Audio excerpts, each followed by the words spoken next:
السلام علیکم دوستو، کیسے ہو؟ امید ہے کہ آپ تمام حضرات خیریت سے ہوں گے۔ دوستو، حضرت جی مولانا سعد صاحب کا اہم بیان ہے، سبھی حضرات غور فرمائیں۔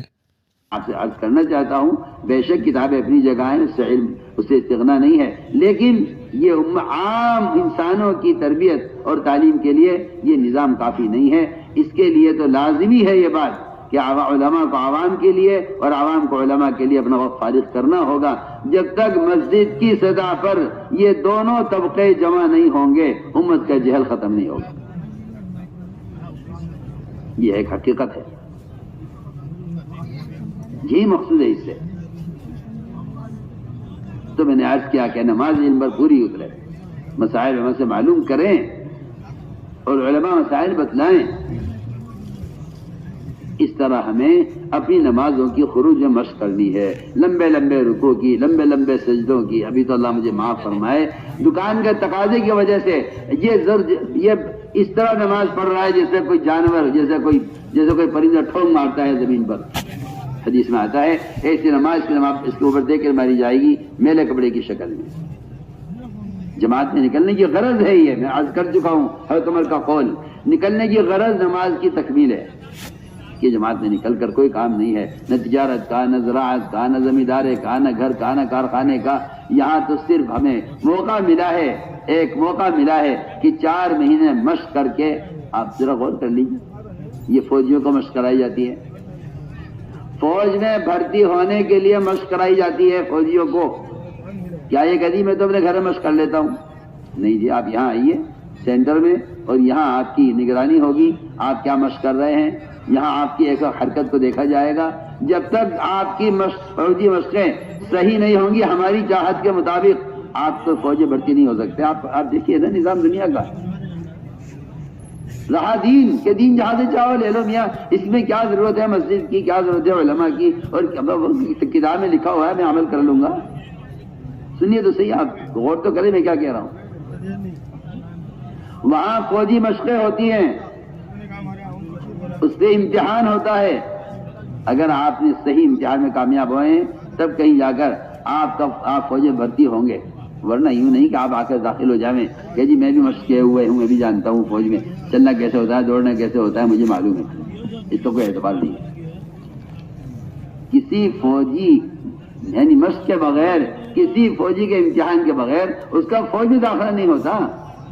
تو آپ کیسے ہدایت والوں میں داخل ہو جائیں گے اور کیسے کہہ دیں گے ہاں جی ہم ہدایت پر آ گئے، ہم نے دین سمجھ لیا ہے، جب تک آپ کسی کی نگرانی میں عمل کر کے نہ دکھلائیں۔ بہت آسان کر کے عرض کر رہا ہوں۔ اس طرح میرے دوست عزیزوں، عمل کے ماحول میں رہنے سے آدمی اور اپنے عمل کی کمزوریاں کھلتی ہیں۔ ہمارے عمل میں کیا کمزوری ہے؟ تو اس طرح ہمیں اللہ کے راستے میں نکل کر اپنی نمازوں کو درست کرنا ہے۔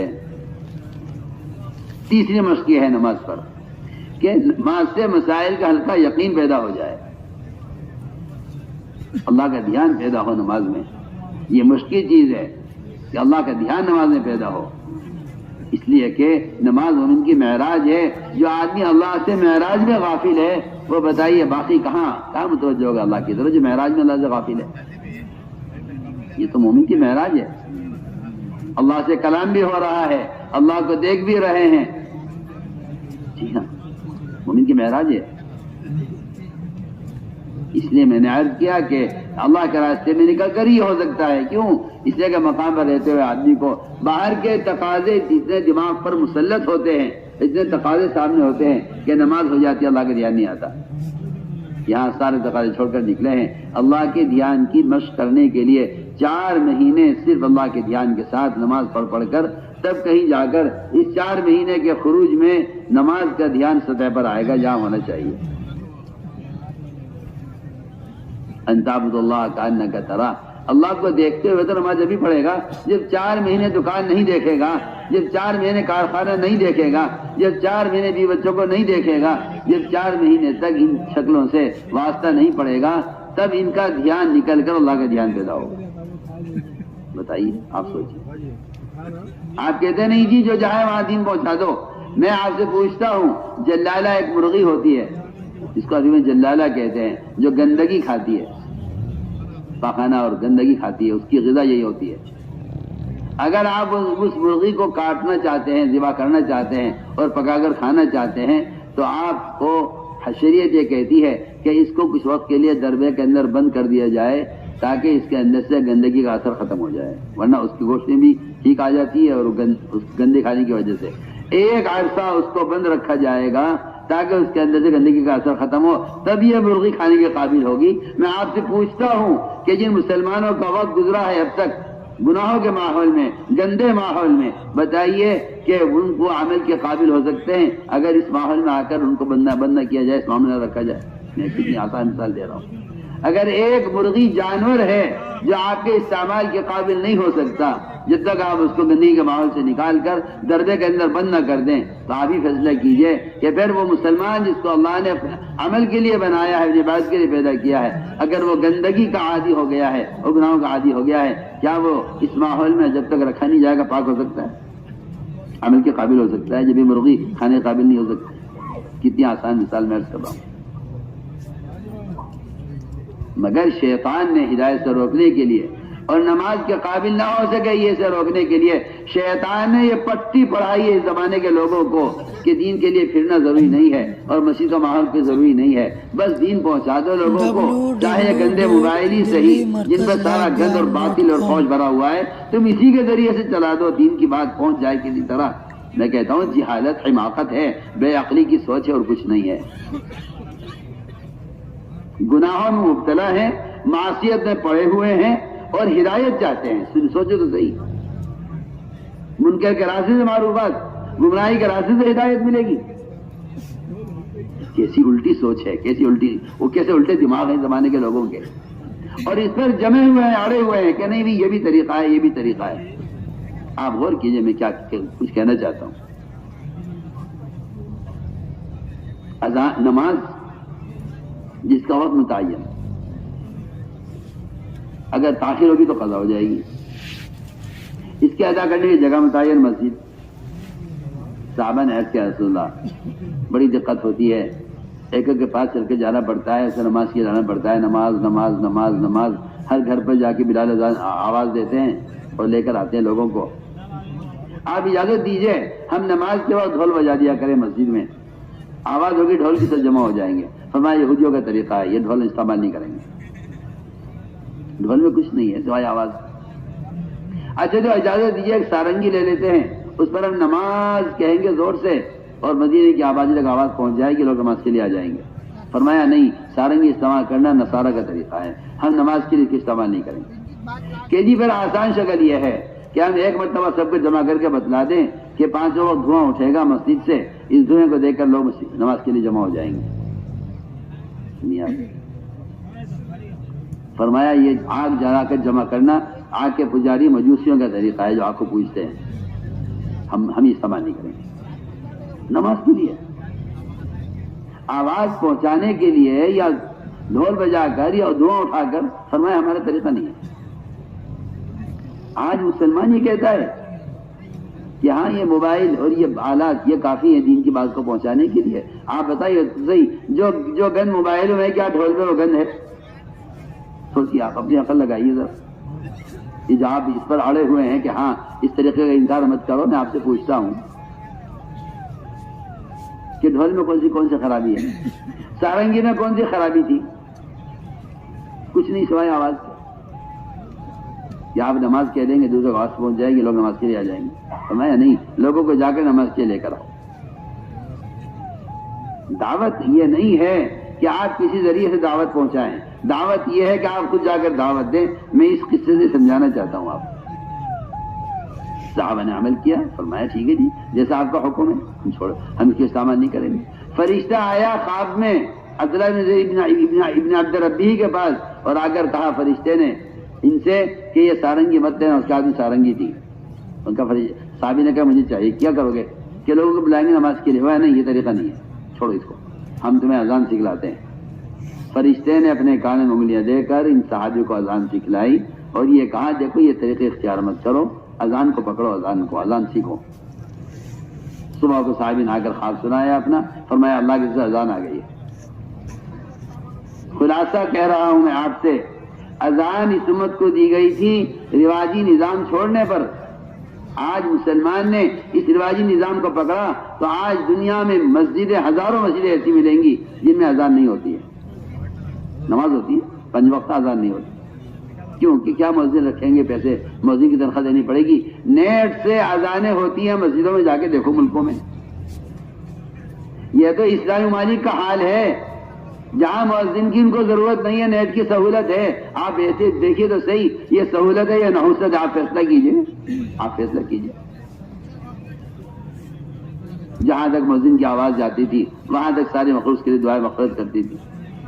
قیامت مؤذن کی گردنیں اونچی ہوں گی، مؤذن کا اللہ کے یہاں مقام ہوگا. سب ختم، سب ختم. کہ جب نیٹ کی سہولت ہے تو مؤذن کی کیا ضرورت ہے؟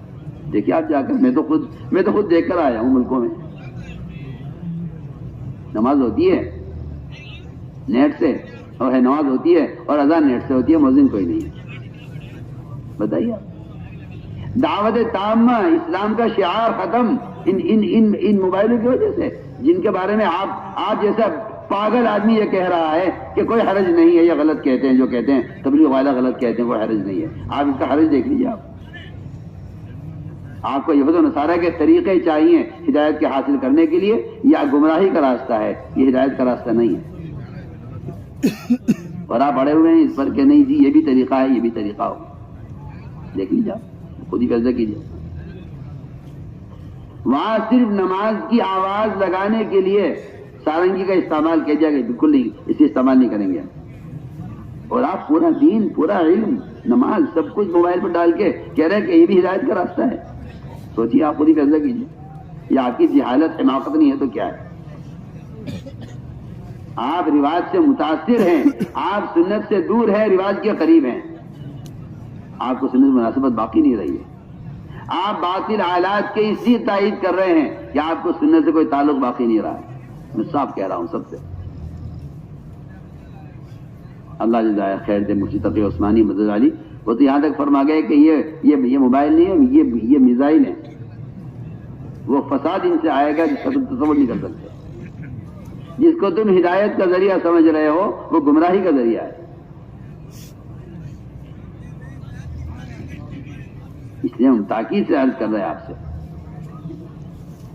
کہ یہ نشر و اشاعت کا کام نہیں ہے، یہ نقل و حرکت کا کام ہے. نشر و اشاعت کا کام نہیں ہے. اسلام پھیلا ہی نقل و حرکت سے ہے، نشر و اشاعت سے اسلام نہیں پھیلا ہے. اسلام نقل و حرکت سے پھیلا ہے.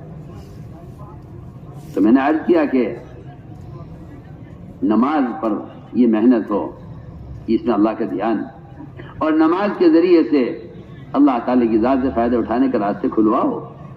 اس کا طریقہ کیا ہے؟ کیونکہ اس کا بہت آسان طریقہ ہے کہ نماز کے لیے، کہ نماز کے مقابلے میں اسباب کو ترک کرتے چلے جاؤ. دکان کا ادھر دکان آ گئے تو نماز آ گئی کہ چھوڑو دکان کو نماز کے لیے.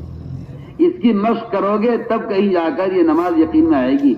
ورنہ دل ایسی چیز ہے کہ دکان کا یقین، نماز کا یقین ایک دن میں جمع نہیں ہو سکتے. فرماتے تھے جب یہ دکان سے یقین کرے گا نماز نکل کے باہر آ جائے گی کہ میرا حصہ گزارا نہیں ہے. آپ دکان سے بھی یقین کریں، نماز سے بھی یقین کریں. ایمان تقسیم ہونے کی چیز نہیں ہے.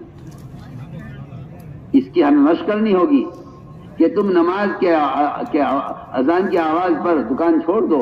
صبح سے شام ہو گئی، گاہک کوئی نہیں آیا. اللہ گاہک لائیں گے اذان کے دوران. ہم دیکھنا چاہتے ہیں کہ اس کا یقین نماز پر ہے یا دکان پر ہے.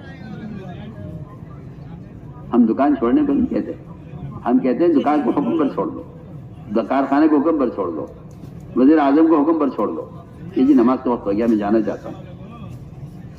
ایک صاحب نے وزیر اعظم سے وقت لیا، یہ وقت انہوں نے بیٹھے ہوئے تھے وہاں، اذان کا وقت ہو گیا. جیسے ہی نماز کا وقت ہوا تو وزیر اعظم سے کہنے لگے کہ میں ابھی تو وقت باقی ہے، آپ سے مجھے تو بہت کچھ باتیں کرنی ہے، لیکن نماز کا وقت ہو گیا ہے، میں نماز سے جانا چاہتا ہوں.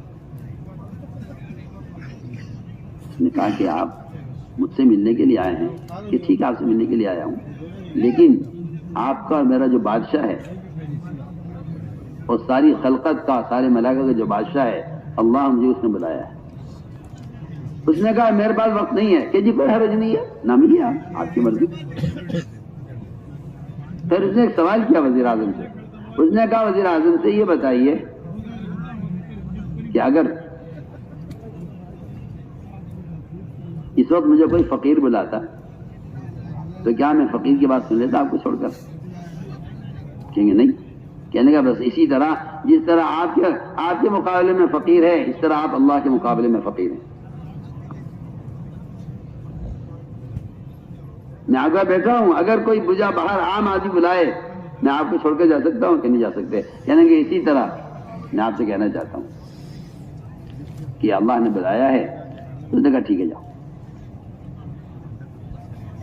نماز کے بعد وزیر اعظم نے خود طلب کیا کہ اس آدمی کو لے کر آؤ جس کو اپنے دین کی اتنی اہمیت ہے کہ اس نے میری میٹنگ کو درمیان میں چھوڑ دیا نماز کے لیے. کہ نہیں جی بعد میں ملیں گے. تو میں کہنا چاہتا ہوں آپ سے، ہم ویسے اور لگاتے ہیں، لیکن ابھی صاف صاف کہہ رہا ہوں کہ ابھی یقین اس نماز پر نہیں آیا جو بڑی بڑی سلطنتوں کا انکار کرا دے کہ نہیں اللہ مطلوب ہے تو آئیے، نہیں ہے تو ہم مسجد جا رہے ہیں، بعد میں ملیں گے. فرماتے تھے عدالت کے سمن پر اگر نہیں گیا تو گھر سے ہی گرفتار کر لیا جائے گا. اذان سمن ہے، آپ سمن پر آئے نہیں آئے.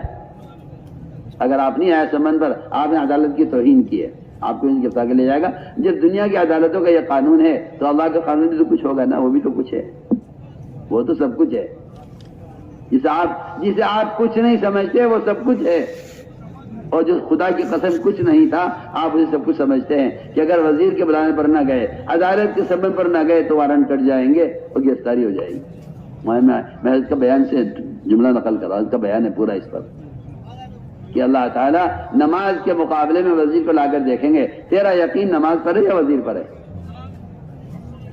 اس کی مشق کے لیے تبلیغ تھی، جس کو لوگوں نے یہ سمجھ لیا ہے اس کی کوئی ضرورت نہیں ہے، بس نماز سیکھ لو پڑھ لو اس کی. میں کہتا ہوں کہ یہ نماز قائم ہوگی نہیں جب تک اس پر یقین نہ آئے. اس طرح میرے دوستو عزیزو، حاجت پیش آئے تو پہلا کام یہ ہے کہ نماز، یہ نہیں. اس لیے عبداللہ مسعود فرماتے ہیں احملوا حوائجکم علی المکتوبہ، اپنی حاجتوں کو مؤخر کر دیا کرو فرض نمازوں کے لیے. کیا حاجت پیش آئی اس وقت، بھائی فلاں ضرورت پیش آ رہی ہے، کیا کریں؟ کہ دیکھ بھائی ظہر کی نماز میں جائیں گے نا مسجد تو اللہ سے کہیں گے. ہم اسباب ترک کرنے کو نہیں کہتے، اسباب مؤخر کرنے کو کہتے ہیں. اسباب کو پیچھے کر دو کہ بعد میں دیکھیں گے اسباب. ہم یہ نہیں کہتے اسباب کو چھوڑ دو، نہیں. ہم اسباب ترک کرنے کو نہیں کہتے، ہم اسباب مؤخر کرنے کو کہتے ہیں. فرما رہے احملوا حوائجکم علی المکتوبہ، اپنی حاجتوں کو فرض نمازوں کے لیے مؤخر کر دو، کیونکہ نماز کے بعد کی دعائیں مقبول ہوتی ہیں. آپ صلی اللہ علیہ وسلم کو بھوک لگی، آپ 4 مرتبہ مسجد گئے، 4 مرتبہ نماز پڑھ کے اللہ سے مانگا کہ اللہ مجھے بھوک لگی ہے کھانا دے. 4تھی مرتبہ جب آئے تب حضرت عثمان کے یہاں سے کھانا آیا. آپ کی کیا ضرورت ہے؟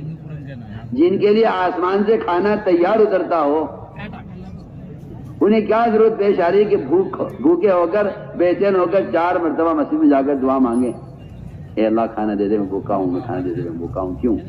یہ دو وجہ سے، ایک تو عبدیت اور اپنی محتاجگی اللہ کے سامنے پیش کرنے کے لیے، اور دوسرے اپنی امت کو دعا کی تعلیم دینے کے لیے. ورنہ آپ کا یہ نہیں تھا کہ امت تو دعاؤں کے ذریعے کھانا مانگ لے اور میرے لیے کھانا آسمان سے اتر جائے گا. یہ نہیں، نبی اپنے ہر عمل کی خود تعلیم دیتے ہیں، اپنا عمل کر کے دکھلاتے ہیں. اس طرح میں نے عرض کیا کہ ہمیں اس طرح نماز پر مشق کرنی ہوگی. کر کے دیکھو، یقین کر کے دیکھو. جہاں حاجت کو ضرورت پیش آئے 2 رکعت نفل مقدم کر لو کہ بھائی پہلے 2 رکعت پڑھ لیتے اللہ سے مانگیں. کرو اسباب اختیار. صحابی نے کہا نا کہ میں بحرین جانا چاہتا ہوں تجارت کے لیے، فرمایا پہلے 2 رکعت نماز پڑھ لو. یعنی فرمایا کوئی دقت آئے تو نماز پڑھ لینا. جی ہم تو نماز جب پڑھتے ہیں جب ڈاکٹر مریض سے ہاتھ اٹھا لیتا ہے، ہم نماز جب پڑھتے ہیں جب دکان کو تالا لگ جاتا ہے، ہم نماز جب پڑھتے ہیں جب دکان میں آگ لگ جاتی ہے. نہیں، یہ آفت آنے کے بعد عمل کی طرف آنا، یہ آدمی اپنی غرض کے لیے آتا ہے. ورنہ اصل اللہ کو یاد رکھنے کا موقع جب ہے جب آپ فراخی میں ہوں اور جب آپ کے لیے سہولتیں ہوں، پھر خیال ہے، پھر سوچنا چاہیے کہ اللہ کا آپ کتنا یاد رکھتے ہیں. اس لیے کہتے ہیں جب کوئی حاجت پیش آئے تو عمل کو مقدم کر دو، عمل کو مقدم کر دو. اس طرح ہمیں اپنی نمازوں کی مشق کرنی ہے.